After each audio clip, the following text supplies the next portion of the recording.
Well, it's a new year, and if you're looking to spice up your look for 2024, well, here's an idea about how a change in your hairstyle. Well, to tell us more about the hair trends to look out for this year, joining us live is hair expert and culture salon creative director Jim Ryan Ross. Good morning to you, and welcome back. Good morning, Christine. Happy to be back here. I mean, so last time we spoke, it was like last year, and we were talking about, getting ready for the holidays and whatnot. But then now, we are start of the new year. So let's get straight to it. In terms of color, let's start first with the color. What's in?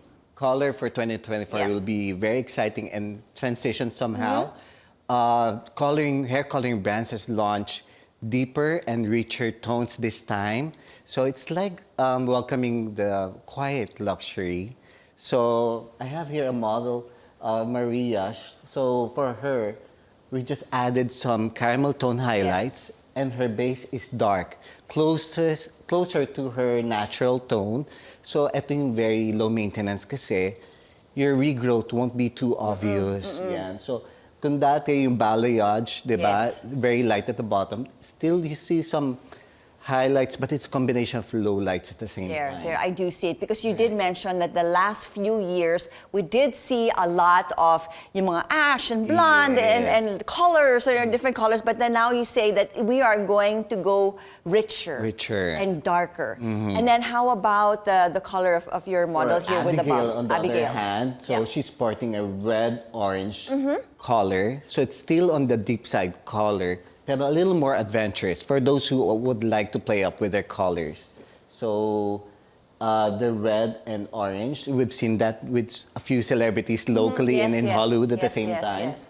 So still on the family of richer and deeper colors. So pero yung ibang tao medyo afraid daw doon sa mga bronze or maging copper. So it has to be intentional. When you do this color, you have to follow the best tone of red or orange on your skin tone, and there has to be some depth to it para hindi siya mukhang faded. Okay, so that's a good tip for all those that would want to have a new look, diba? So we all go to the salon with a peg. Like we see the magazines and they all look so good. So we go to the salon and we give it to you and say, I want to look like this. Okay? So what would you first say to them in terms of the way I look, my skin tone, and what the peg that I present to you? Yeah, there will always be trends. There will always be, okay. Diba? But of course, we want to, as a stylist, of course, I want to do these trends, these new colors and these new cuts.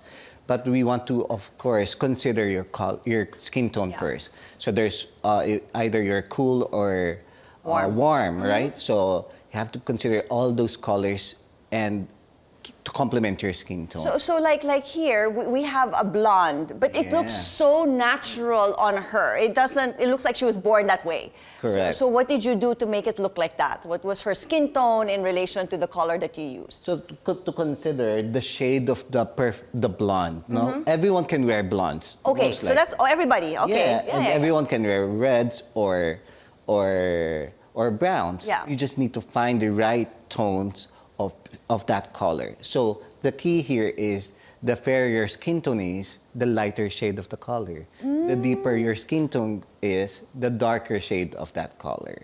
Okay. So parang medyo guide mo yan. And that goes also with lip color, with makeup, diba? Yes.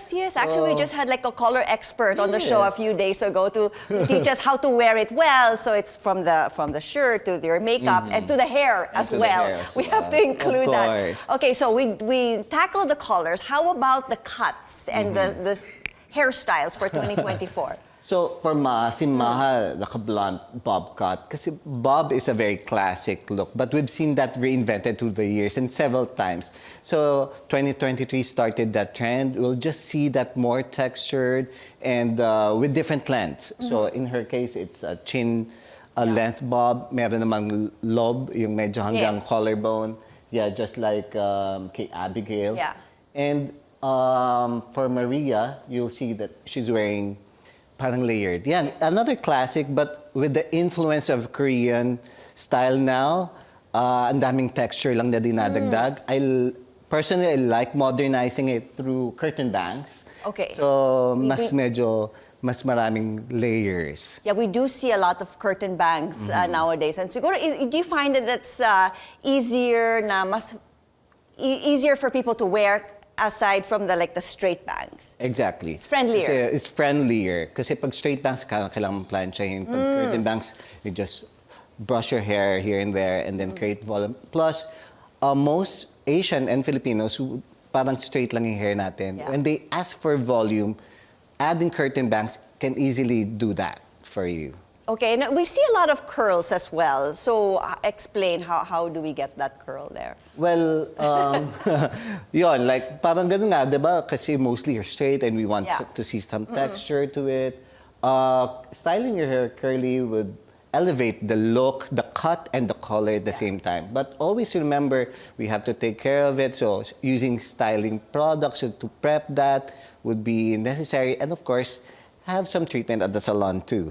Yeah, because nagda-dry, di ba? Nagda-dry Nagda-dry sa din. lahat ng mga blow dry, and then if you keep curling your hair like that, yun ang nasusunog talaga. Paano naman pagdating sa men? Is there also a trend for men or, Yes, actually, kung nakita natin itong mga classic look for women, ang men yung medyo mas nag-reinvent ngayon at naglalaro. But again, it's influenced by Koreans Wow, mostly. that's okay. So, kita natin yung hair na medyo may wave. Yung mga guys nagpapaperm na ngayon. Yes. To create that volume. Yes, actually my son likes to have this curly hair in front, and then front. everything is like...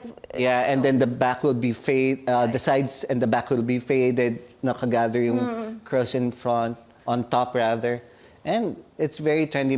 Ano na rin sila, hindi na lang So going with the we class. seem to follow more of the K-pop or the Korean styles rather than the Western styles. It seems that the Western is even following the Korean. Yeah. So for men also, aside from the curls, do you see them wear mostly like short, long? It's a little more, mas nagpapahaba sila Mas ng buhok mapahaba-haba. ngayon. Okay.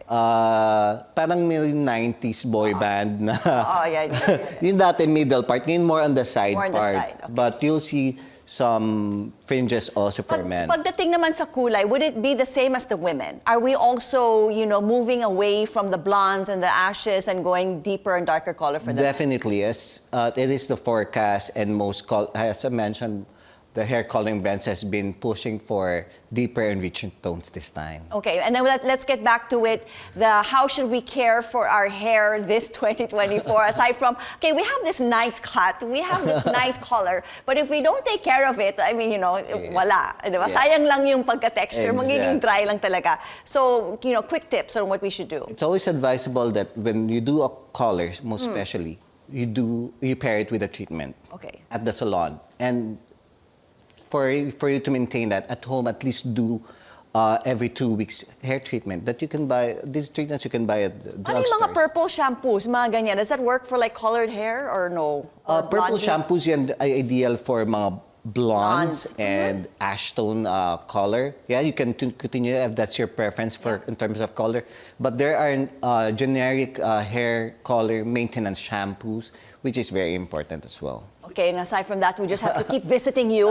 If we want the look, where can we find you once again? Well, Culture Salon is Yeah. located at the Active Fund Building in 9th Avenue and 28 in BGC. There you go. So if you do want to achieve this look, go look for Jim over at his salon. Thank you so much. Lovely having you with us once again, and thank you for always making sure that we look good. Whatever time of the year. Maraming salamat, Jim. Thank you.